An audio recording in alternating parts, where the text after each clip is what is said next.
Okay, the last category of behavior that I'm getting into in this section is the fact that children have problems with their feelings.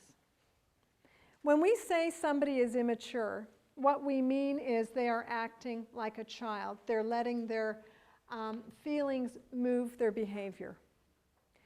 And so children are immature. As I said earlier, they're not running around articulating all the underlying feelings of frustration and overwhelm. For very young children, children 5 and under, the pathways from the right hemisphere of the brain to the left hemisphere are hardly developed. Young children are all emotion. So that's why young children, the 18-month-old who gets upset because suddenly they feel frustrated, they start to have a sense of things that they want. And if it's something you don't want, they'll do it 100 times. Don't climb on the table. They'll do it 100 times staring at you with a wicked smile. And they learn through repetition, right? When they feel frustrated about things and then they get upset, they don't say, I'm upset. They scream, they yell, they kick, they hiss, they scratch, bite, pinch. It becomes physical.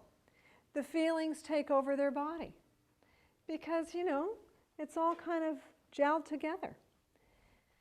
As they get a little bit older, and by the way, that's why you really do need to supervise your kids if you've got younger kids, a 4-year-old and a 1-year-old. Because an 18-month-old, for example, is boundaryless, and you can't trust them not to interfere with the 4-year-old's space, and you do need to have some supervision there because they can be very physical. As they get older, it turns into a lot of verbal stuff. I hate you, butthead, is progress from kicking you or biting you. Wow, way to use your words. And then you interpret those words. Sometimes older kids will say, I hate myself, I wish I was dead, is an expression. It's something that a child can say when they're really, really frustrated because they're overwhelmed. They don't know how to articulate what's going on. They don't know how to problem solve. They're overwhelmed. So again, our role is to help them understand those feelings. Problems with feelings will mean that they can be very moody. I know sometimes parents of teenagers really worry about their teens' moods, and they're keeping an eye on them. And teens can be moody because of the hormones, the changes in the brain, the overwhelming stresses that they experience at school.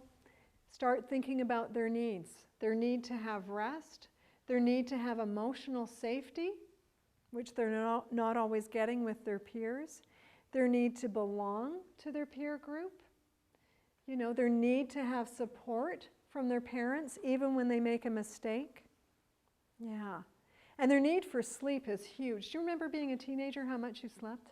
I sure do. I think I used to wake up at about noon on Saturdays in time to watch Scooby-Doo, eat lots of chocolate, drink Coke, and eat potato chips while my mother did all the housework. I did. I know, it's true. I turned out to be okay.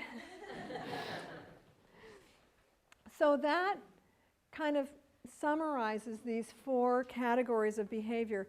Your handout at the end of the day is going to have these 4 categories so that you can kind of review them. People say, well, what do I do with this? Understand it. Know it. Work with it instead of thinking there's some fabulous consequence that's actually going to get rid of this behavior. You have to ask yourself, what is it that you're actually asking if you're trying to get rid of this behavior? You're asking to have a child act in a way that they simply can't.